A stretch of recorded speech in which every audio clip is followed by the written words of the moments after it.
Oke, bismillahirrahmanirrahim. Assalamualaikum warahmatullahi wabarakatuh. Let me introduce myself. My name is Fiha Sanaya Burhan from the English Education Department 2017. This video is my comprehensive assignment on the latest issues regarding the regulation of general and special education in English in Indonesia. The government, through the Ministry of Education and Culture, or Kemendikbud, has made various learning adjustments that do not burden teachers and students, but are full of character-strengthening value along with development of the COVID-19 emergency status. This adjustment is contained in Circular Number 2 of 2020 concerning prevention and handling of COVID-19 within the Ministry of Education and Culture, and Circular Number 3 of 2020 concerning prevention of COVID-19 in the Education Unit. It did not stop there. A series of other policies were issued in response to the development of the spread of COVID-19, such as the cancellation of UN, adjustment of school exams, implementation of distance learning, and an online approach to the students' registration process according to Circular Number 4 of 2020 concerning implementation of education policies in an emergency period of COVID-19 spread. In addition, there is a policy to adjust to use of school operational assistance BOS and flexible BOP to meet school needs during the pandemic. This refers to the two late regulations. The first, Permendikbud number 19 of 2020 concerning amendments to regulation of the Minister of Education and Culture number 8 of 2020 concerning technical instructions for regular school operational assistance. The second, Permendikbud number 20 of 2020 concerning amendments to the regulation of the Minister of Education and Culture, number 13 of 2020 concerning technical guidelines for non-physical special allocation funds or for operational assistance for the implementation of early childhood education and a quality education for the 2020 fiscal year. As it is known that COVID-19 pandemic period is not yet clear when it will end, it can't be confirmed. So teachers and students in urban areas might have severe problems with online learning. However, teachers and students in remote villages often experience difficulties and facilities and about internet access.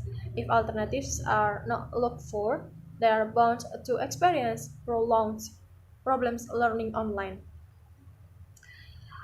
The government has no experience managing online students' learning in a relatively long period like this. Uh, The government are often still in the form of trial on error, trials, and often change according to condition and situations. Even so, the government has tried various strategies and policy efforts, including the online learning model conducted through like TVRI.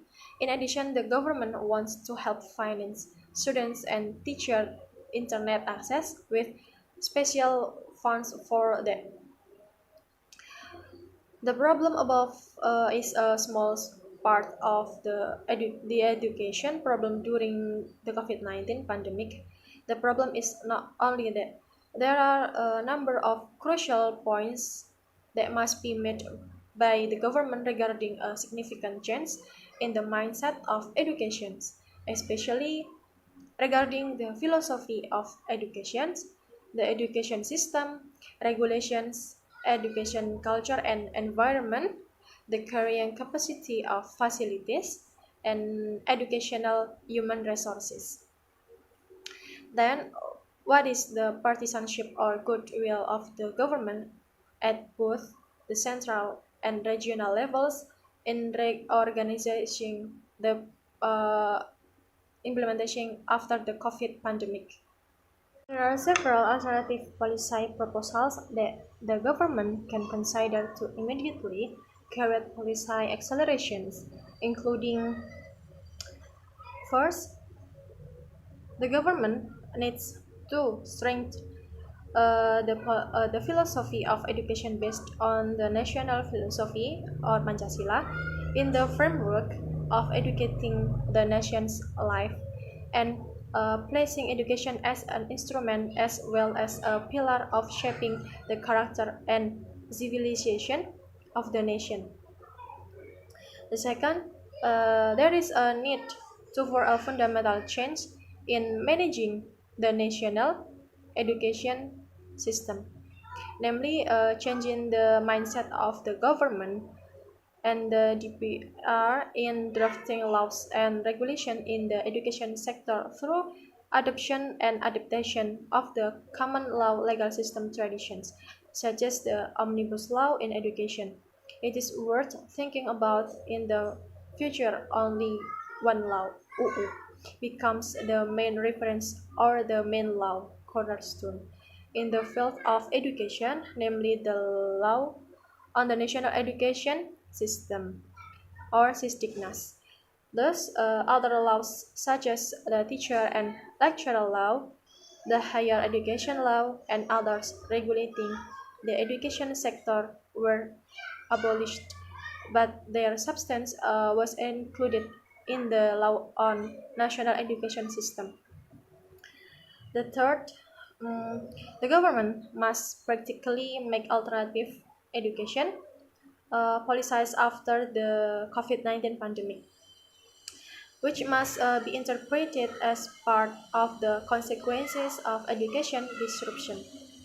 Therefore, the government must be smart and quick to change the policy paradigm that is breakthrough and avoids a common mindset. The thought of Mendikbud Nadiem Makarim are actually in accordance with the spirit of change toward breakthrough educational policies. The fourth, the government will immediately prepare a basic framework for amending a number of irrelevant regulations, including designing future curricula by implementing the concept of independent learning. The independence of learning that was proclaimed by the Minister of Education and Culture is actually oriented towards learning that is easy, simple, fun, with the principle of learning anywhere, anytime, throughout life and is character based.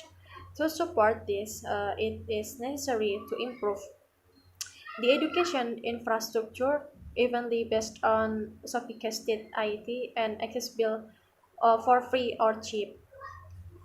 Fifth, it is necessary to change the mindset of education about budgeting, including reorienting and reallocating the education budget in the APBN and APBD, including fulfilling the constitutional mandate of at least 20%, especially for investment and operational education costs. The pattern of budget changes will not be meaning if the organizational structure of ministries and education offices in the regions is not fixed. Six, there is a need to increase the synergy of educational trip center, institution, and institutional synergies as well as concurrent education authorities against competing between the central, provincial, and district or city government, with the synergy of education trip centers and the synergy of central and regional education institution. It is hoped that education will be more systemic and of a higher quality. In addition, at the education unit level, efforts are needed to revitalize, policies, and implement the school-based management (SBM) program in the concept of school autonomy. There is a need to make changes to the teacher education system both in academic and professional pathway in a selective integrated manner. This is necessary to improve the competence and career of teachers, including aspects of improving their welfare with a pattern of reward and punishment in a just and civilized manner. From a series of um, useful activities, learning English could be an option. You don't need to come to the course because now many language institutions provide online tutorials. And of course, there are still many things that can be done in the framework of reforming and revitalizing education policies after the COVID-19 pandemic. However, at least the discordant thoughts about above should be considered and used as part of policy alternative for a high quality and equitable education future. Thank you. Thank you. Wassalamualaikum warahmatullahi wabarakatuh.